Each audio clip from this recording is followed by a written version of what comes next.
A large portion of the Kankakee River, or Aukiki as it was called by the Native Americans who lived there, lies in the northern portion of the state of Indiana.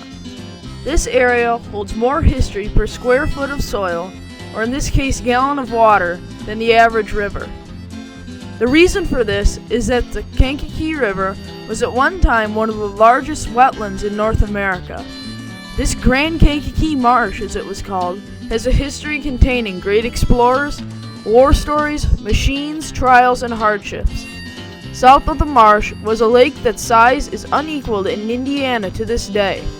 The lake, known as Beaver Lake, was 7 by 5 miles, making it the largest natural lake completely within the borders of Indiana.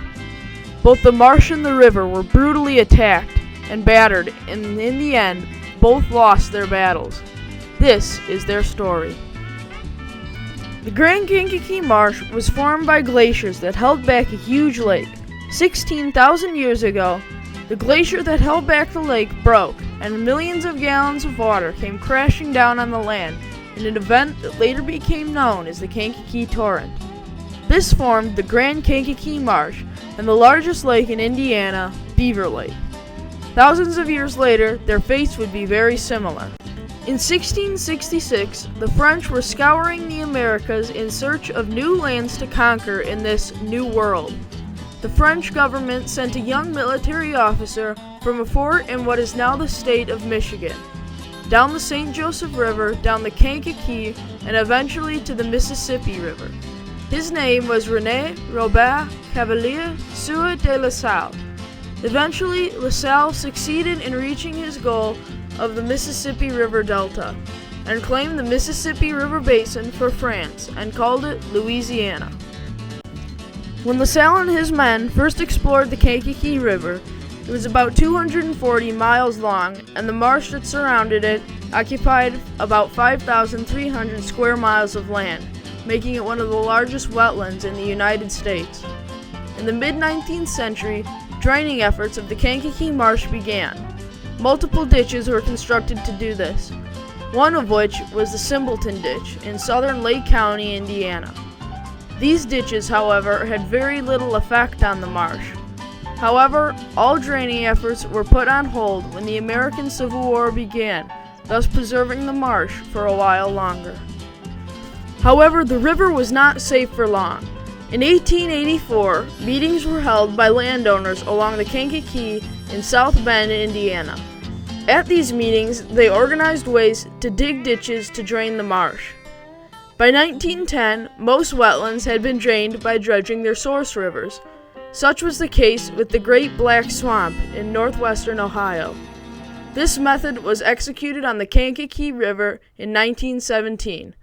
Work began to reroute the river, and efforts were completed by 1922, turning the river into a 133-mile-long ditch. The man-made channel that was cut into the Kankakee River, that work finished probably around 1923.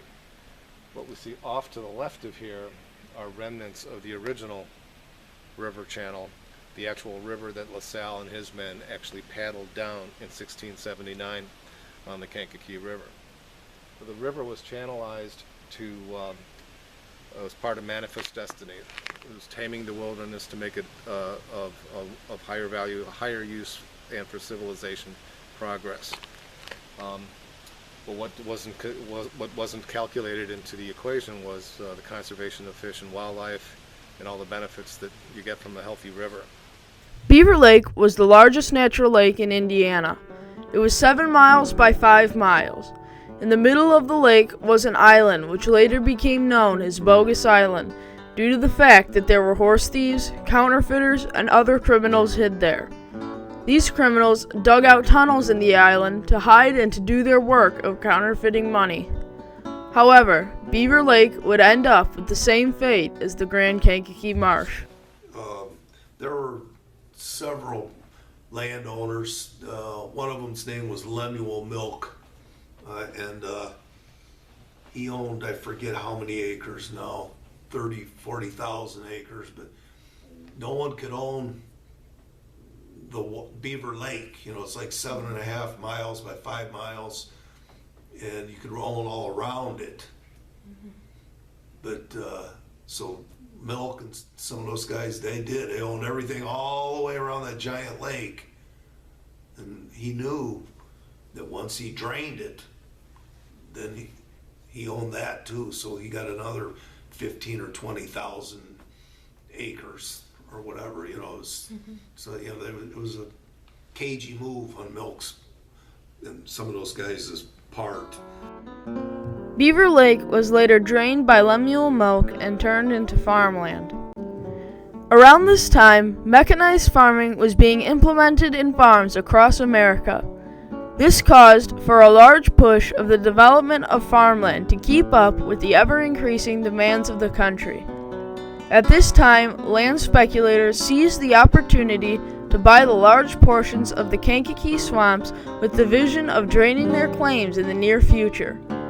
This dream became a reality as the river was channelized and the marsh drained.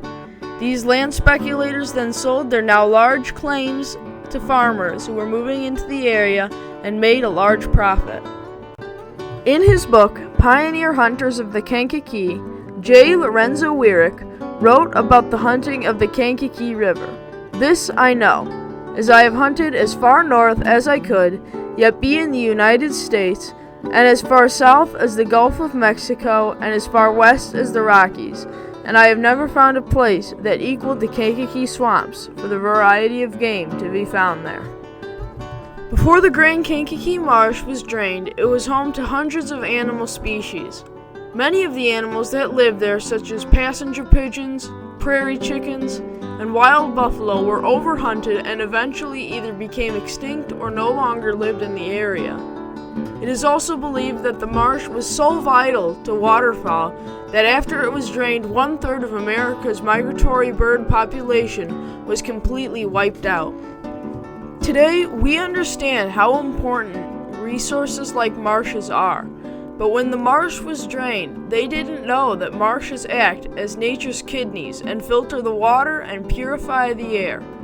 One man who understood this was Indiana's state geologist Maurice Thompson, who later said about draining wetlands: "Reclaim all the wetlands and ditch away the waters of ponds and lakes, but after that, look in vain for snipe and duck. Destroy the thickets and briery tangles. They are unsightly and unprofitable on the farm. What are the gay woodpeckers to do when you carefully cut away and burn every dead tree and bough?" Today, remnants of the old Kankakee River are still around, and work is being done to restore this great resource, such as the Nature Conservancy's Kankakee Sands project on the old bed of Beaver Lake and other preserves along the river. The topic of the Grand Kankakee Marsh relates to this year's theme of rights and responsibilities in history, because we have the right to use the land and not abuse it, and we also have the responsibility to preserve, protect, and maintain the land for generations that come after us. If we don't preserve the land now, the resources and environments that we once had will not be there for future generations to use and enjoy. The channelization of the Kankakee River is another stark reminder of how man, through lack of education and greed, has ruined one of America's great natural resources. Once these resources are gone, we can never bring them back. And as more land is being developed across America, it is our responsibility to maintain and preserve our natural resources, as urbanization and commercialism will continue to be the challenges we face in the future.